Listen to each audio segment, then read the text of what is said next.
সুন্দর একটা সকালে সবাইকে স্বাগতম। আশা করি সবাই অনেক অনেক ভালো আছেন। আজকে শুক্রবার, আমার বন্ধের দিন, আরাম আর আরাম। যেহেতু বাচ্চাদেরও আজকে স্কুল নাই, তাই অনেক দেরিতে ঘুম থেকে উঠছে, একদম 9টা পর্যন্ত ঘুমাইছি। সকালবেলা ঘুম থেকে উঠে রান্না করে যাব, এমন সময় কর্তামশাই দেখি বাজার সদা নিয়ে আসছে, সেই সাথে সকালবেলার নাস্তা নিয়েও আসছে। দেখে কি যে শান্তি শান্তি লাগছে।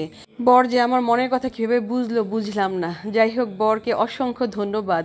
আমি সেই সাথে ছাদ বাগানে 4টা ডিম ভেজে নিলাম, আর 3 দিন ধরে দুধ জ্বালাচ্ছি, কেউ দুধ খাচ্ছে না।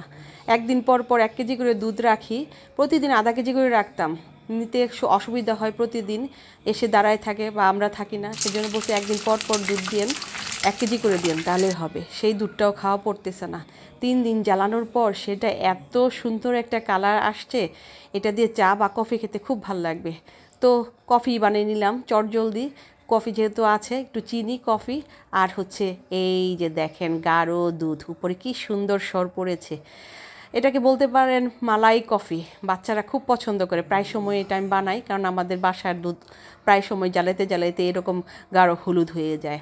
তো এই যে সবাইকে নাস্তা দিয়ে দিচ্ছি, ডিম ভাজি আর নান। সকালবেলা আর কি লাগে, সেই সাথে হচ্ছে মালাই কফি। সত্যি কথা বলতে কি, আপনার খাবারের তালিকায় কি কি মেনু আছে সেটা আসলে ব্যাপার না, মাঝে মাঝে একটু অন্যরকম কিছু হলে ভাল লাগে। যেমন প্রতিদিন সকালবেলা রান্না করি, আজকে একটু বাইরে থেকে খাবার আসছে, রান্না বান্নার কোনো ঝামেলা নাই, এটাই হচ্ছে মেয়েদের কাছে অনেক শান্তি লাগে। বর্মশাদের কাছে আসলে এত কিছু আমরা চাই না, মাঝে মাঝে আমাদের একটুখানি এই ধরনের চমক দিলেই আসলে আমরা খুশি হয়ে যাই।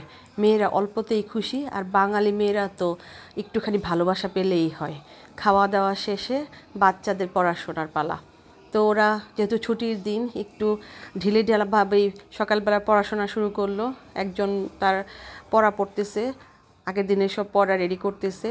আগের দিন যেহেতু ওর বোনের জন্মদিন ছিল, ওই জায়গায় গিয়েছিল, সেজন্য কোনো পড়াশোনা হয় নাই। আর বাচ্চাটারে বলছি যে তুমি তোমার ছবিটা একটু এটা এঁকে দাও আর রং করে দাও, তোমাকে সেটা আমি বাধাই করে দিব।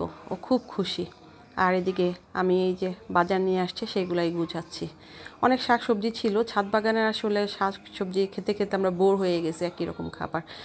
তো বলছি যে এবার একটু ডিফারেন্ট কিছু নিয়ে আসো, সেজন্য এই যে কাঁকড় নিয়ে আসছে, ওল নিয়ে আসছে, তারপর কাঁকরোল, আর এই যে ঢেঁড়সগুলো, এগুলো আজকে ছাদ বাগান থেকে পাড়া হয়েছে। সেই সাথে আবার কতগুলো বেগুনও, 4টা বেগুন, আর এক গাদা সেই ধুন্দল। এই ধুন্দলগুলো অবশ্য আজকে আমরা রাখবো না, এগুলো একজনকে গিফট করব। পূজার জন্য কলা, আর কিছুই না। এই ছিল। আর কয়েকটা গাছ নিয়ে আসছে ছাদ বাগানে লাগানোর জন্য, ওইগুলো আপনাদের পরে দেখাবো।